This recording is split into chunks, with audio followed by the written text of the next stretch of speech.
قدیم زمانے میں ایک مالدار تاجر اپنے اہل خاندان اور نوکر چاکروں کے ہمراہ بہت ہی ٹھاٹ باٹ سے ایران کے ایک شہر میں رہتا تھا۔ اس کے پاس ایک طوطا بھی تھا جسے وہ بہت چاہتا تھا۔ یہ طوطا خوبصورتی اور شیریں زبانی میں اپنی مثال آپ تھا، بہت ہی پیاری پیاری باتیں کرتا تھا۔ ایک دن اس تاجر نے تجارت کی غرض سے ہندوستان کے سفر کا ارادہ کیا۔ اس طرح اس نے اپنے گھر کے ہر ایک فرد سے پوچھا کہ تم لوگوں کے لیے ہندوستان سے کیا لاؤں؟ سب نے اپنی اپنی فرمائش بیان کر دی۔ کسی نے کپڑے کی فرمائش کی تو کسی نے زیورات کی اور کسی نے کسی چیز کی۔ جب اس نے اپنے طوطے سے پوچھا کہ مٹھو میاں تمہارے لیے کیا لاؤں، تو طوطے نے جواب دیا، ہندوستان میں ہمارے طوطے بھائی بہن ایک بڑے جنگل میں رہتے ہیں۔ وہاں دسیوں جگہ سینکڑوں قسم کے طوطوں کو درختوں کی شاخوں پر اچھلتے اور پرواز کرتے دیکھو گے۔ تم اس جنگل میں جانا اور ان سے میرا حال بیان کرنا کہ کس طرح میں تمہارے پاس زندگی گزار رہا ہوں۔ ان کو میرا سلام کہنا اور میری طرف سے کہنا ہے کہ یہ کہاں کا دستور ہے کہ میں قفس میں زندگی بسر کروں اور تم لوگ اس وسیع و عریض جنگل میں اس ڈال سے اس ڈال پر آزادانہ طریقے سے پرواز کرتے رہو۔ تاجر نے اپنے طوطے سے وعدہ کیا کہ وہ اس کا پیغام اس کے دوستوں کو پہنچا دے گا۔ ہندوستان پہنچنے کے کچھ دن بعد وہ تاجر اس جنگل میں گیا جہاں اس کے طوطے نے اس سے جانے کو کہا تھا۔ سینکڑوں پرندے درختوں کی شاخوں پر ادھر سے ادھر اڑتے پھڑپڑاتے اپنی خوشیوں کا اظہار کر رہے تھے۔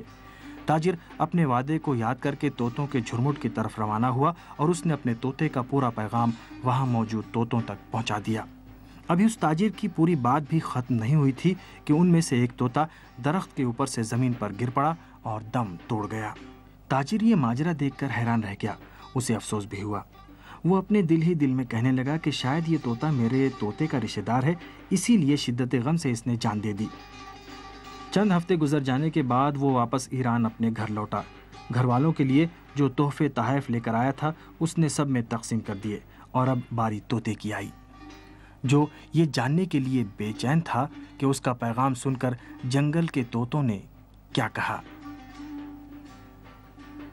تاجر جو جنگل کے واقعے سے سخت متاثر ہوا تھا تھوڑی دیر رکا رہا، لیکن اس کے طوطے نے اس سے اتنا اصرار کیا کہ اسے اپنی زبان کھولنی ہی پڑی، اور پھر اس نے بھررائی ہوئی اور روتی ہوئی آواز میں واقعہ بیان کرنا شروع کیا اور کہا کہ مجھے بہت افسوس ہے کہ جو پیغام میں نے پہنچایا اس نے ایک طوطے کی جان لے لی۔ ابھی تاجر اپنی بات مکمل بھی نہ کر پایا تھا کہ اس کا پیارا طوطا زمین پر گر کر اپنا دم توڑ چکا تھا۔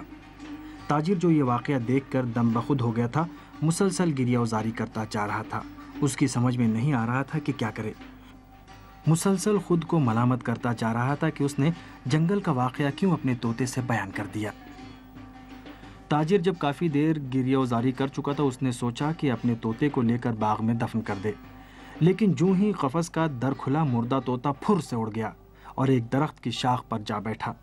بے جان طوطا زندہ ہو گیا تھا اور عقاب کی مانند پرواز کر رہا تھا۔ تاجر یہ ماجرا دیکھ کر حیرت زدہ ہو گیا تھا اور اس کی سمجھ میں کچھ بھی نہیں آ رہا تھا۔ طوطے سے اس نے پوچھا، کیا ہوا؟ جنگلی طوطوں نے تمہیں کیا سکھا دیا؟ طوطے نے بالائے درخت سے جواب دیا، میری خوبصورتی اور شیریں زبانی ہی میری قید و مشقت کا باعث بنی ہے۔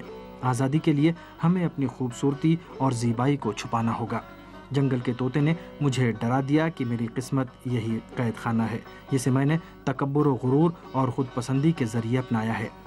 اس نے زبان بے زبانی سے مجھ سے کہا کہ تم تو تاجر کے خوش الحان پنچھی بن گئے ہو، آزادی لے کر کیا کرو گے؟ مر جاؤ۔